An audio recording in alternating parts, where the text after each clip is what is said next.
राधे राधे कृष्ण भक्तों। बहुत सारे लोगों के कमेंट आ रहे थे कि दीदी आपने 22 तारीख को कान्हा जी की छठी क्यों मनाई। तो इसके पीछे बहुत सारे रीज़न हैं, आप सभी लोगों को आगे वीडियो में बताऊंगी मैं।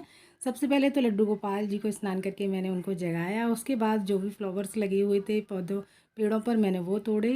मैं जैसे मार्केट से नहीं ला पाती हूँ तो घर में ही जो मैंने प्लांट लगा रखे हैं उनमें फ्लावर आते हैं, उन्हीं से मैं ले लेती हूँ फ्लावर।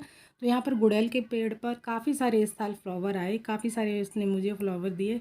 हर रोज़ 7-8 फूल डेली खिलते हैं यहाँ पर। उसके बाद फूलों को ला करके साथ ही तुलसी दल भी मैं ले आई थी, उनको धो लिया, लड्डू गोपाल जी के पास ले करके गई और लड्डू गोपाल की पूजा सेवा की मैंने तैयारी की। जैसे मैं तुलसी दल इसी मटके में लगा करके रखती हूँ, पीतल का छोटा सा मटका है तो इसमें मैं लगा के रख दिया था और ये ख़राब नहीं होगा अब 1 हफ्ते तक।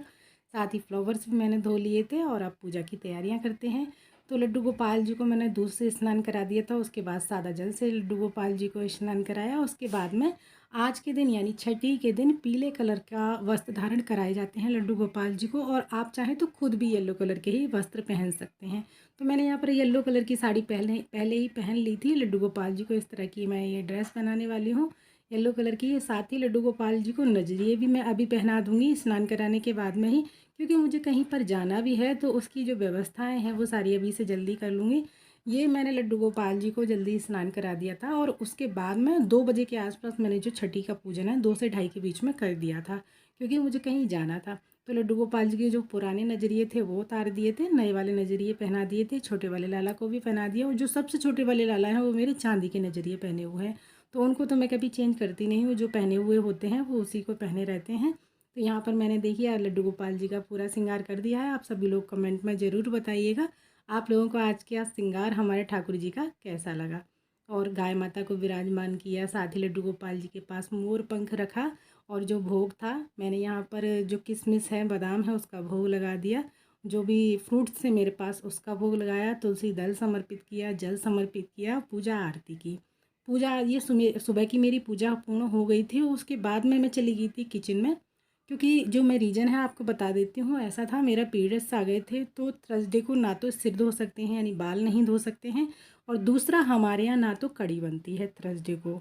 तो ये रीज़न थे। और तीसरा है हमारे आसपास भी जो छठी का पूजन था कान्हा जी का वो 22 तारीख को ही हुआ था। तो जैसे भी जहाँ भी हम रहते हैं उसी हिसाब से हमें फेस्टिवल भी सेलिब्रेट करने होते हैं। जब हमारे आसपास के माहौल में जब जिस दिन फेस्टिवल होता है हम साथ में उसी दिन मनाते हैं, फिर चाहे हमारे मायके में ससुराल में कभी भी कहीं भी किसी भी दिन फेस्टिवल हो रहा हो। और फ्राइडे के दिन तो बहुत ही अच्छा दिन था, कड़ी भी बना सकते थे उस दिन, सिर भी धो सकते थे और सब जगह हमारे यहाँ छठी कान्हा जी की छठी भी थी। तो सिर्फ यही 3 कारण थे जिस कारण से मैंने 22 तारीख को अपने कान्हा जी की छठी मनाई।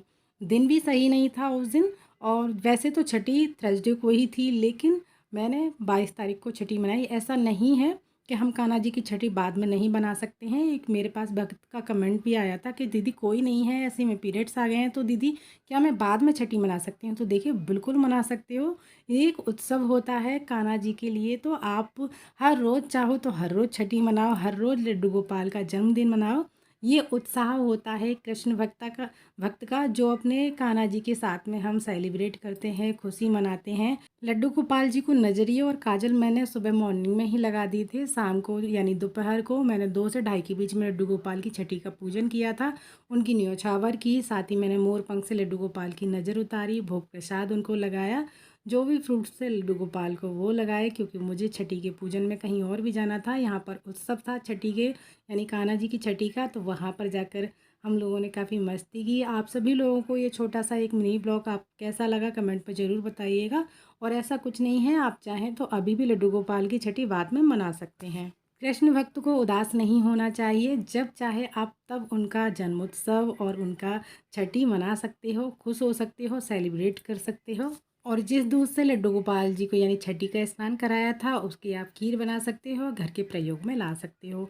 जो भी लड्डू गोपाल जी को हमने जिन पैसों से न्यौछावर की थी आप उन पैसों से लड्डू गोपाल जी के लिए या पूजा का कोई भी सामान ला सकते हो, क्योंकि वो लड्डू गोपाल जी के ही पैसे हो जाते हैं। तो इस तरह से मैंने लड्डू गोपाल की छठी का कुछ सेलिब्रेशन किया। और आप सभी लोगों ने लड्डू गोपाल जी की छठी कब मनाई और कैसे मनाई कमेंट में ज़रूर बताइएगा। और अगर आपको हमारा ये लड्डू गोपाल की छठी का वीडियो ब्लॉग अच्छा लगा है तो प्लीज़ लाइक ज़रूर कीजिएगा, साथ ही हमारे चैनल को सब्सक्राइब करना ना भूलिएगा।